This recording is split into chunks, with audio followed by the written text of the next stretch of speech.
NUP gwe mulundi gwange ogusoose okujjawo basebo gwe gusoose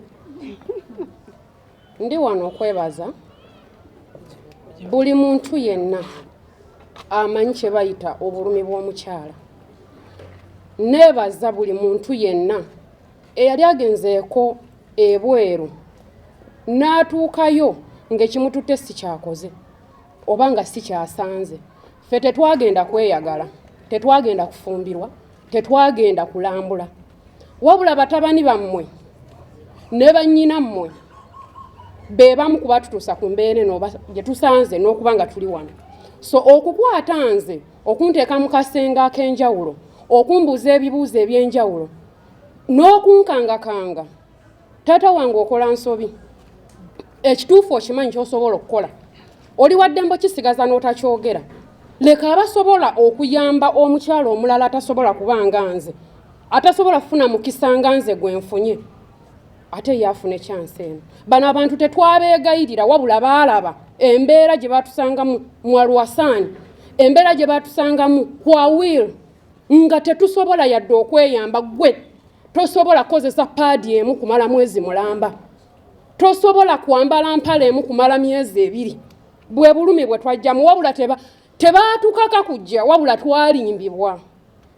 So ngenda kwebaza abantu bonna, omwami ono Jawulo Sonnyi nga bw'abamenya abamu tetubamanyi, naye ngenda kwebaza NUP yonga gavumenti ya NUP, ngenda kwebaza abacoordinator bonna, ngenda kwebaza abakyala n'abaami abali mu nsi z'ebweru, ngenda kwebaza Akensusso omukyala ali mu group ya Naka wa Bobi.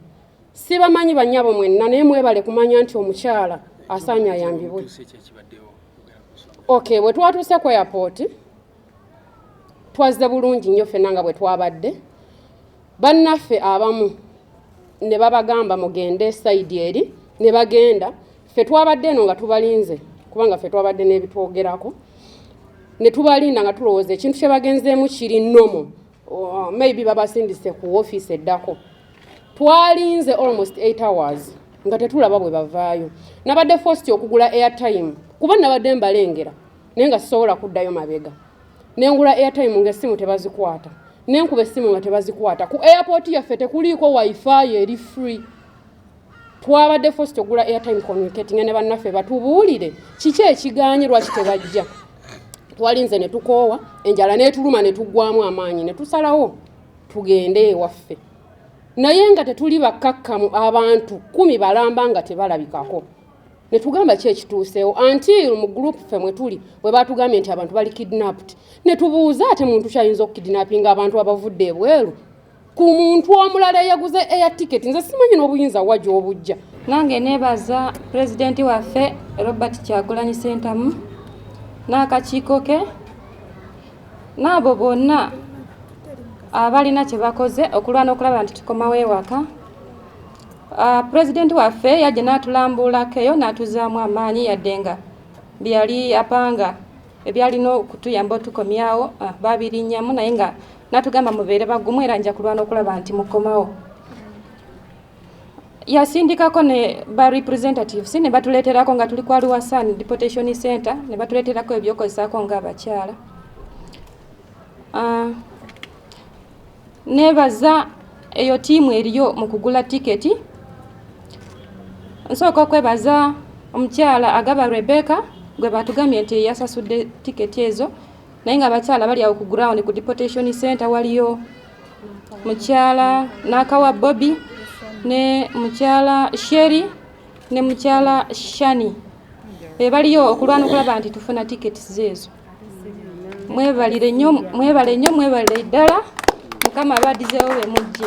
Era ne neebaza abantu mwenna abalumiriddwa bekyakutteko okuvaayo okutuyamba, ate abantu abalala ne bakirabamu obubi, ne bakifuula nti oba abantu abavaayo tuyamba bakola kibi naye ng'ate okuyamba si kibi kulumirirwa n'olumirirwa munnansi ne batuuka okunkaza batukwatidde ku airport nze ne batuuka okunkaza mbawe ennamba z'abantu bwe batinkula essimu yange batinkudde ng'essimu yange bwe bawuliriza message nga twebaza kuba nze nabaweereza message abakyala abo bonna abakyala bakoze omulimu ogw'amaanyi ogw'ettenda abaliyo naye nga bankaza nti n'akawa Bobi kuba namuteekako n'akawa Bobi nga baŋŋamba ono abeera luddawa ne mbagamba simanyi kuba nayogeramu message nga neebaza omukyala agaba Rebecca ali UK bannange omukyala agaba Rebecca tusiima nnyo tusiimidde ddala weebale nnyo maama yeebalire ddala yonna gy'oli weebale kuba na mutima mulungi ogulumirirwa ogwagaliza weebale kuvaayo maama n'otuyamba era ne bannaffe tusabira ne bannaffe abasigaddeyo bambi nabo bakwatibweko kuba eri si wantu walungi mazeeyo emyezi 7 naye nga tebansasulangako babadde tebansasulangako nze nga buli kiyumba kye ŋŋendamu tebansasula ate nga temuli byakulya sirya bampisa bubi tebansasula naye twebaza ekitebe kya NUP kyonna bannaye mwebale nnyo mwebalire ddala mwebale kuba na mutima mulungi nentuuse okwebaza kwange eri abantu mwenna bekyakutteko okuvaayo okutudduukirira bannange mwebale nnyo mwebalire ddala ffe tetulina kyakubasasula naye tubakwasa Katonda yekka yaba abaddizaawo. Siima President waffe Bobi Wine weebale nnyo weebalire ddala abazadde baffe mama wange agenda kusemererwa simanyi nakati ngenda kumukusina mukubira simu emyaka enamaze wabweru mingi nagwa ku accident ematoka yantwagwa ngajagala kujja eno ematoka nafuna accident e Dubai taxi yatomera na matoka endala nakati ekisambi kino sinawona bulungi ngenda kuyitira omudwaliro kukichekinga nero nsimira ddala sirina bingi bingenda kuyogera kasita Uganda sirumanye bulungi ngenda kumalirizaho mwebalire ddala weebalire ddala omaze banga ki maze myaka 3 gasirina abana bange mukomera amaze banga omukomera namaze emyezi 3 nayo myezi 4 ituse 4 years ngandi alwasana waniriza banyinaffe abavudde e Dubai wiki ewedde twatongoza kaweefube nga tugamba nti bannaffe bangi bali eyo bakwamirayo ng'ekyetaagisa tiketi kubakomyawo waka bali embiyumba bali makomera tebalina busuliro tebalina kyakulya bali eyo gavumenti ya wano yo yeesulirayo gwa Naggambi gamba nti mwe muli byammwe kasa temutuwagira natuwagira kubanga batiro balabanga balaba bawagira nkyukakyuka ku lw'embeera gye balimu so ne tugamba nti ffe katulabe kye tusobola okukola era tuze tukunga bannayuganda abali wano n'abali ebunaayira tulabe engeri gye tuyinza okuyambamu bannayuganda bannaffe abali eyo mu United Arab Emirates.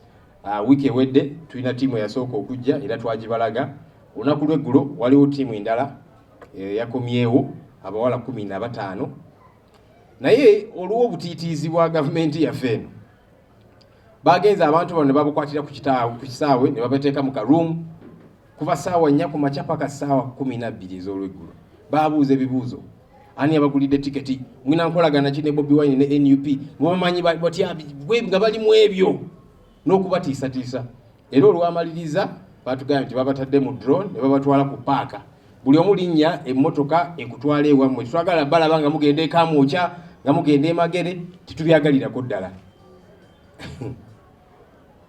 ate nawulidde abakungu abamu mu gavumenti gabaga nti kakati mwe bwe muba musazeewo okuyamba temubirabisa nnyo temubitwala mu mawulire mwe byabalema okukola kakati mwagala tubuulira ngeri ki gye tunakwasaganya mukaweefube waffe mwe byabalema ffe katukole gye tunasobola okukola ate ekyokuteeka ensonga zino mu mawulire ne bannaffe bakomawo ne tubanjula eri eggwanga tukikola kubanga twagala okukubiriza bannayuganda abali eyo nti ekintu kino kisobokera ddala kaweefube gwe twatandika tuli serious era nga nammwe tubakunga nti munnange nga bano bakomyeyo nti naawe kasita ogattako ettaffaali kalibe tono litya mu kaweefube ono abantu baffe bannayuganda bannaffe bajja kukomawo so y'ensonga lwaki ensonga zino tuzaanika mu mawulire tetukikola ku lwabampaane tukikola kubanga twagala okukubiriza bannayuganda abalala bali eyo twetabe mu kaweefube ono.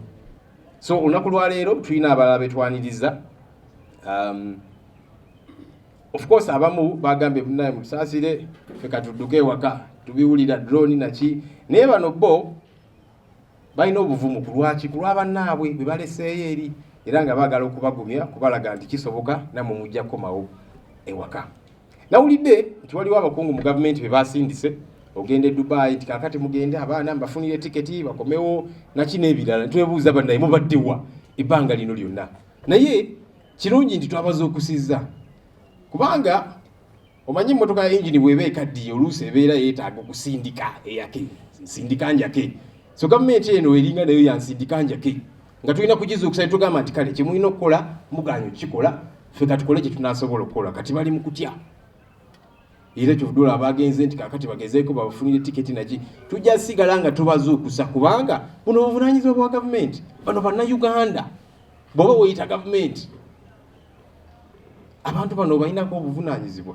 So twongera okukunga bannayuganda bannaffe abali eyo twetabe mu kaweefube ono okulaba nti bannaffe bakomawo ewaka. Tebagenda kubanga bagenda mu byakubaala nti oba bagenda kunyumirwa, bagenda kuyiiya kubanga wano tewali mirimu, naye okutuuka eri ogezaako okuyiiya tebyatambula nga bwe baali basuubira ne bafuna obuzibu bwebaze bafuna. So kitukakatako okukola ekisoboka kyonna okulaba nti bannaffe bakomawo gye tuli. So tubaaniriza bannyinaffe era nga twongera okugumya bannammwe abakyaliyo nti tukyakola ekisoboka kyonna nga tutambulira wamu ne bannayuganda bannaffe abali wano abali ebunaayira okulaba nti buli munnayuganda ali eyo tumukomyawo. Abajumbidde kaweefube ono gwe tuliko okukomyawo bannayuganda abali stack.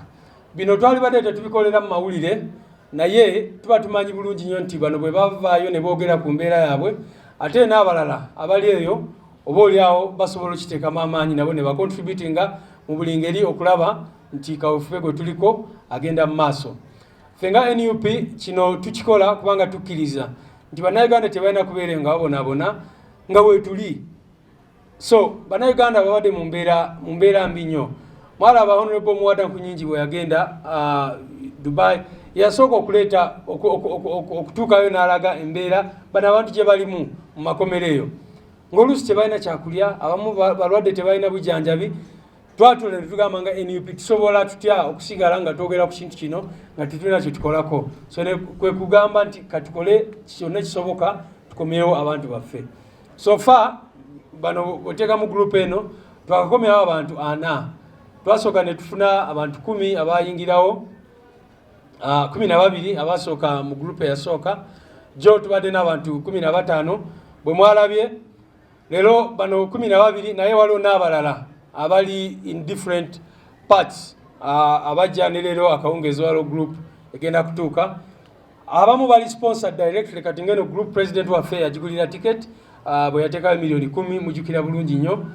Naye waliwo abalala abantu abazira kisa abali Switzerland abali Denmark abali wona abali mugezaako okugulira abantu baffe tickets. Abamu bakikola directly through the coordinators abali eyo. So tubebaza nnyo mwenna abali mu kusupportinga effort eno y'okukomyawo abantu baffe. Njagala kwebaza tiimu zaffe za diaspora, buli diaspora chapter erina kyekozeewo n'abalala tubencouraginga okukola kye musobola. Nebaza abakulembeze baffe ba members of parliament, local government leaders n'abalala bonna abavuddeyo okulaba nga bawagira effort eno gye tuliko. N'ebigambo ebyo kansabe bamaama mujje mwogereko eri abantu abasobola nga bwe mubalaba waliwo bemugenda okusaasira abataagala ne faces zaabwe zirabikibwe mu mawulire kubanga batya munange regimu ya Museveni etiisiza nnyo abantu. So abamu tebalina comfortable okujja wano okwogera kubanga tebamanyi enkya kiki ekinaabatuukako. Naye kansabe tugenda kufunayo bano abali willing bajje at least boogereko ebigambo gye muli. Oyo mukyala abaddeko abo be bakutte jjo ku kisaawe. Bantu bange mbalamusizzaako yonna gye muli nga balamusaako si mulala yenze kennyini Sheikh Matovu omusomi w'edduwa gwe munnanga atuulidde obuzibu bwonna tutuulira buzibu ng'alina solution ntuuse. Mwana wange yenna ali eyo nga gwe banka ekutwala wawaayo nnyumba y'okole bizinensi ekalubi, wawaayo ttaka ly'okole bizinensi egaanyi, wawaayo mmotoka okole bizinensi egaanyi, munnange ntuukira ku nnamba zange ezo ngenda kukuyamba. Mwana wange gwe ali eyo nga wagezaako n'okugamba nti Uganda bigaanye kangendeko emitala w'amayanja nkube ku kyeyombeera obulungi naye nga gwe buli w'ofuna ssente omuntu yenna gw'ozikwasa tazikozesa ky'oyagala. Gwe buli w'ozifuna olwaza ofiirwa okoze emyaka 4 tolina wadde ne poloti naye ng'okoye n'okkuba ekyo oyagala kudda kwamu oswala n'okwata ekkuba okudda kuno nti tolina ky'olina wadde n'ekimu. Gwe mwana wange ali eyo ng'oli wamuwola ssente zo n'akwewolako nga yakutuukira mu bulungi naye n'atuuka ekisaali n'akubulookinga naawe nkubira ku nnamba yange eyo ku mukutu gwonna kw'oli kweri osobola okuntuukira. Awo mpeereza message ku WhatsApp ne sitakuddamu osobola okunkubira obukubizi kuba missed call mba asobola okugiraba. Gwe munnanga ali eyo ng'oli wala yonna gy'oli nsobola okukuyamba. Omuntu oyo bw'aba yakulya zaamaanya naye ng'akyali mulamu omuntu oyo aba agenda kukuwa ssente zo. Naawe ali wano osobola okuntuukira ku nnamba zange ezo era naawe nsobola okukuyamba ng'ontuukiridde wano ewaka. Gwe mwana wange tokkiriza muntu kulya zaamaanya ate nga ssente zo zimenyekedde ozituuyanidde oli n'akulaga nti ye azitwala mu kaseera mpaawo kaaga ate n'akubulookinga. Naye ggwe anoonya omulimu ayagala ogenda ebweru ng'embeera ekyakalubi naawe agunoonyeza wano okwaboobwe naawe osobola okuntuukirira ku nnamba zange ezo ne nkusomera edduwa. Bye sitasobodde kkoonako osobola okuntuukira ku nnamba ezo ne nkukolera ensonga zo. Nsigadde nze Sheikh Matovu omusomi w'edduwa.